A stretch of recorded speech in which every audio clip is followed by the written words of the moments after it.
बिस्मिल्लाहिर्रहमानिर्रहीम। अस्सलाम वालेकुम।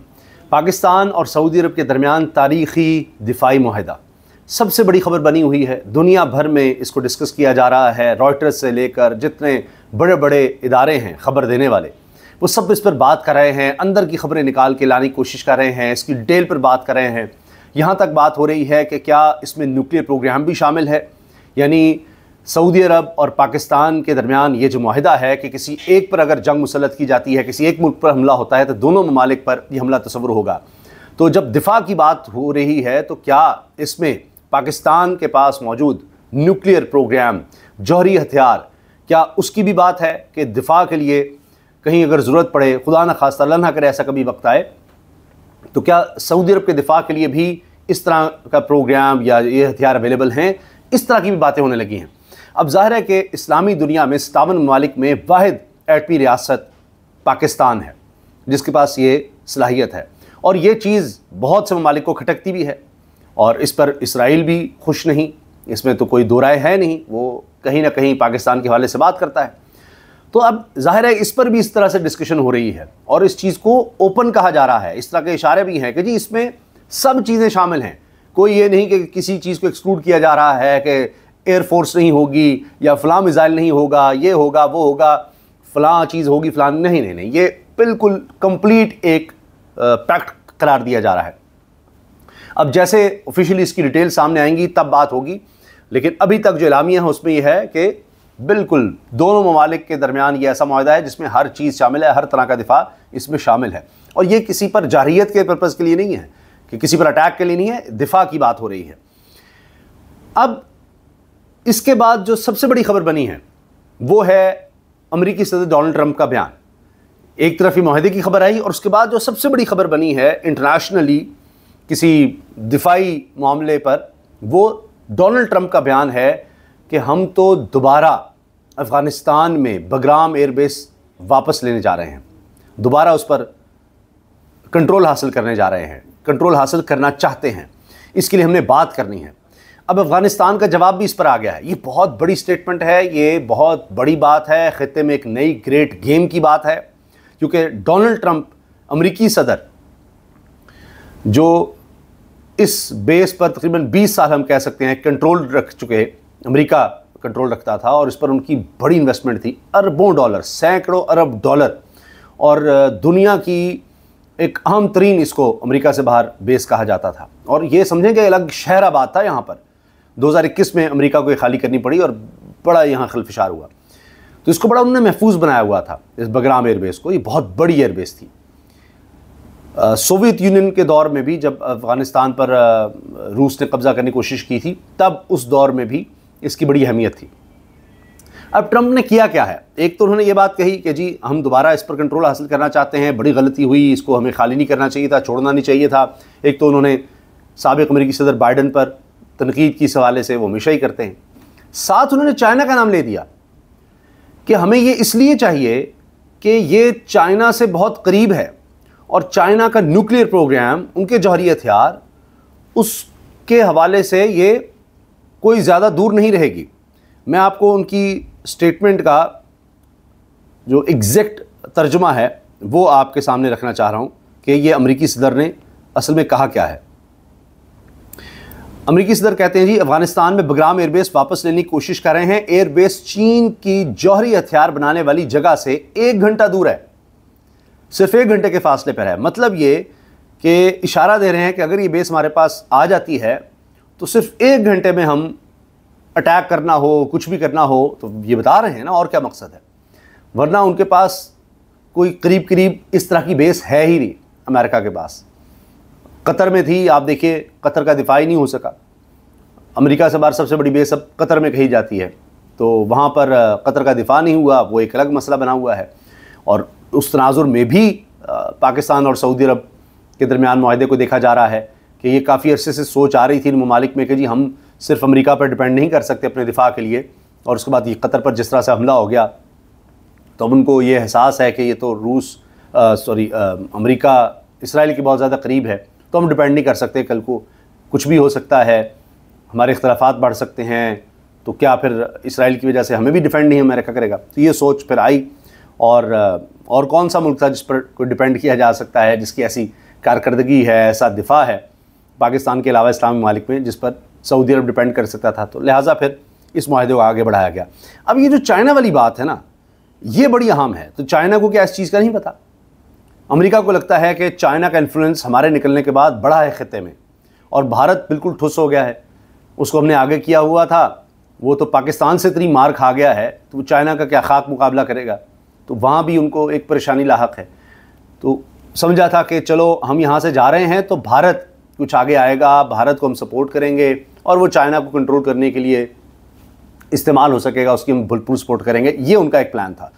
कोई भी आलमी ताकत होती है, उसको हर वक्त ये धड़का लगा रहता है, डर होता है, खौफ होता है कि कोई और उसको चैलेंज ना करे।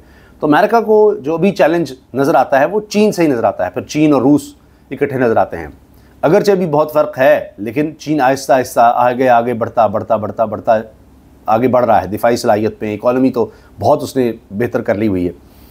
तो अब एक तो ये था कि अच्छी भारत के ज़रिए कर लेंगे, इंडिया के ज़रिए कर लेंगे, वो भी काम ख़त्म हो गया। तो अब ट्रंप को ख़ुद बीच में आना पड़ रहा है कि नहीं, हमें अपनी यहाँ पर प्रेजेंस चाहिए, अपनी मौजूदगी चाहिए। एक प्रेशर उससे बिल्ड होता है। तो हमने ये छोड़ा तो चाइना इधर भी आ गया। बेल्ट एंड रोड इनिशिएटिव जो चाइना का एक प्लान है कई ममालिक को जोड़ने का, वहाँ पर रोड्स निकालने का, इंफ्रास्ट्रक्चर का, जिस तरह CPEC एक हिस्सा है। अब ये भी कहा जाता है CPEC को डिस्टर्ब करने में, पाकिस्तान अमन-ओ-अमान ख़राब करने में इंटरनेशनल लॉबीज़ या इस्टेब्लिशमेंट का भी हाथ है, कि जिनको ये पसंद नहीं है कि यहाँ पर इस तरह से चीज़ें हो सकें, तो वो इसके ख़िलाफ़ काम करते हैं। अफ़गानिस्तान में चीन का इन्फ्लुएंस बढ़ गया अमेरिका के निकलने के बाद। वहाँ पर बहुत से ठेके मादनियात के दीगर वो चाइनीज़ कंपनीज़ को मिल रहे हैं। तो इस पर भी ज़ाहिर है कौन चाहेगा अमेरिका में कि ये सब कुछ हो। तो एक वो प्रेशर रखना चाहते हैं, वाज़ेह तौर पर नज़र आ रहा है चीन पर। और इसीलिए फिर ट्रंप ने ये स्टेटमेंट दी है कि जी हमें वापस लेना है, हमें इसमें आना चाहिए और हम इसकी कोशिश करेंगे। अफ़गानिस्तान को भी हमसे कुछ चीज़ें चाहिए तो हम कुछ ले दे के मामला कर सकते हैं, इसका इशारा ट्रंप ने दिया। अफ़गानिस्तान की तरफ से जवाब आया है, BBC ने इसको कोट किया है कि जी तारीख़ गवाह है कि कभी भी किसी गैर मुल्की फ़ौज को या किसी और मुल्क को अफ़गानिस्तान में पजीराई नहीं मिल सकी। तो इसका मतलब ये है कि फ़िलहाल तो अफ़गानिस्तान कहता है कि ऐसा कुछ नहीं हो सकता, लेकिन कोई पता नहीं होता। कोई सोच सकता है कि जी अब ये हालात होंगे कि ज़ल्म ग़लीज़ात जब चाहें आएँ अफ़गानिस्तान, कोई बंदा है उसको छुड़वाना है, वो चीज़ें हो जाएं। तो अफ़गानिस्तान माशी तौर पर बहुत तबाहाली का शिकार है। तो कोई ऐसी डील की जाए कि जी वहाँ बेस पर कंट्रोल अमेरिका का आ जाए, कुछ नहीं कहा जा सकता। अभी तो बिल्कुल ये किसी सूरत नज़र नहीं आता ना। लेकिन ख़ुद ट्रंप कह रहे हैं कि जी कुछ चीज़ें हम अफ़गानिस्तान के लिए कर सकते हैं। तो कोई पता नहीं, कल को कुछ अरसे बाद शायद इसमें सालों लग सकते हैं कि ऐसा माहौल बन जाए। अभी तो ऐसा कुछ नज़र नहीं आता, लेकिन ख्वाहिश अमेरिका की नज़र आ रही है और बाकायदा चाइना के हवाले से बात करके नज़र आ रही है। तो चाइना को भी इसका अंदाज़ा है कि हर जगह पर कहीं टैरिफ वॉर में इनकी लड़ाई चल रही है, कहीं स्टेटमेंट्स में चल रही है, कहीं रूस यूक्रेन जंग को लेकर ये आमने सामने हैं। चीन रूस के साथ खड़ा हुआ है, अमेरिका भी यूक्रेन के साथ नज़र आता है। अगर स्टेटमेंट्स इधर उधर थी तो अभी ट्रंप ने कहा है कि मुझे बड़ी डिसपॉइंटमेंट है, मेरा ख्याल था पुतिन मान जाएंगे, लेकिन वो बात नहीं बन सकी। अफ़गानिस्तान के बारे में मैं आपसे अर्ज़ कर दूं कि पाकिस्तान के लिए इस वक्त भारत से ज़्यादा अगर आप देखें तो अफ़गानिस्तान बड़ा चैलेंज बना हुआ है अमन अमान की सूरत हाल में। अगर देखें, चूँकि अफ़गानिस्तान से ज़्यादा दहशतगर्दी हो रही है, हमारे फ़ौजी जवान शहीद हो रहे हैं, और भारत भी अब यही कर रहा है कि अफ़गानिस्तान की सरज़मीन ज़्यादा इस्तेमाल कर रहा है। बराह रास्त तो उसको मार पड़ गई है, तो अब वो उधर से लग रहा है कि वहाँ पर डॉलर्स और इस तरह पैसा और इन्फ्लुएंस इस्तेमाल करके, दहशतगर्दों का इस्तेमाल करके पाकिस्तान की फ़ोर्सेस को नुकसान पहुँचा रहा है, पाकिस्तान के अमन अमान को ख़राब कर रहा है। वो भी वहाँ पर इस तरह की सूरत हाल पैदा कर रहा है। तो अब ये एक ग्रेटर गेम नज़र आ रही है। अमेरिका समझता है गिव एंड टेक करके, अब इस दफ़ा वो कोई हमला करने की दोबारा पोजीशन में नहीं है, ना कोई ऐसा इरादा लगता है कि जी कब्ज़ा किया जाए बगराम एयरबेस पर आकर दोबारा कोई अटैक करके, ये तो होने नहीं वाला। तो ये अब कोई गिव एंड टेक करके ही, कोई लालच, कोई डॉलर्स, कोई इस तरह की स्कीम लड़ाकर वो कोशिश कर सकते हैं। इसका आगाज़ तो लगता है बैक चैनल पर कहीं ना कहीं हो चुका है। ज़ल्म ग़लीज़ात का बार बार आना, कोई भी उनका मामला है उसको सुलझाने के लिए बरह रास्त जो मौजूदा वहाँ पर गवर्नमेंट है तालिबान की, उनसे बात करना। तो उनकी बातचीत तो अब डायरेक्ट है अमेरिका की तालिबान के साथ, जो इतना अरसा एक दूसरे के ख़िलाफ़ लड़ते रहे। तो ये होता है दुनिया में। कहीं मुस्तकिल दुश्मन, कहीं मुस्तकिल दोस्त नहीं होते, कभी भी कुछ भी हो सकता है। ये वाज़ेह है कि ख़ित्ते में जो भी सोच है वो अमेरिका की चाइना को लेकर है, उसके लिहाज से प्लान कर रहा है। दूसरा ये कि अब पाकिस्तान ख़ित्ते की एक ताकत बन चुका है भारत को शिकस्त देने के बाद, और अब उससे आगे यानी ये जो साउथ ईस्ट एशिया है यहाँ पर तो अपनी जगह, अब ये सऊदी अरब के साथ जो पैक्ट है, मुआहिदा है, ये अब पाकिस्तान का इन्फ्लुएंस उससे भी आगे ले जा रहा है। और उसमें ये तो नहीं कह सकते कि कोई अमेरिका को कुछ चैलेंज मिल रहा है या कुछ हो रहा है, लेकिन ये बात कि अब जो उसके इतने करीबी इत्तेहादी हैं जो ट्रिलियंस ऑफ डॉलर की इन्वेस्टमेंट कर रहे हैं अमेरिका में, यूएई, कतर, सऊदी अरब, ये अब उस तरह दिफाई लिहाज से तो अमेरिका पर एतबार उतना नहीं कर रहे। फिर ये भी कहा जा रहा है कि ये माहदे में और ममालिक भी शामिल हो सकते हैं या और ममालिक भी इस तरह का माहदा कर सकते हैं, तो उसमें अमेरिका कोई उस तरह तो खुश नहीं होगा। वो तो चाहेगा कि इस तरह का माहदा तो हमारे साथ होता, या पूरी तरह से ये ममालिक हमारे ऊपर 100% डिपेंड कर रहे होते अपने दिफा के लिए, जिस तरह माजी में देखा गया।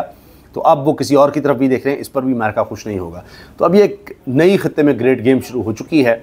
अमेरिका अगरचे चाइना की तरफ देख रहा है सब चीज़ों में, और अब जो पाकिस्तान और सऊदी अरब के साथ आगे चलने की बात हो रही दिफा के लिहाज से, तो उसमें तो कोई ढकी छुपी बात नहीं है कि अब पाकिस्तान आहिस्ता आहिस्ता दिफाई तौर पर जो असलहे में चीज़ें इस्तेमाल कर रहा है, चाहे J-10C हो, चाहे PL-15 हो, वो चाइना के ताबुन के साथ है।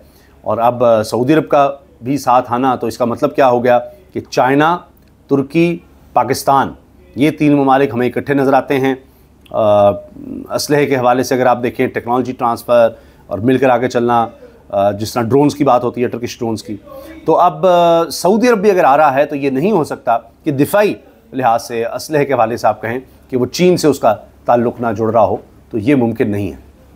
इजाज़त दीजिए, अल्लाह हाफ़िज़।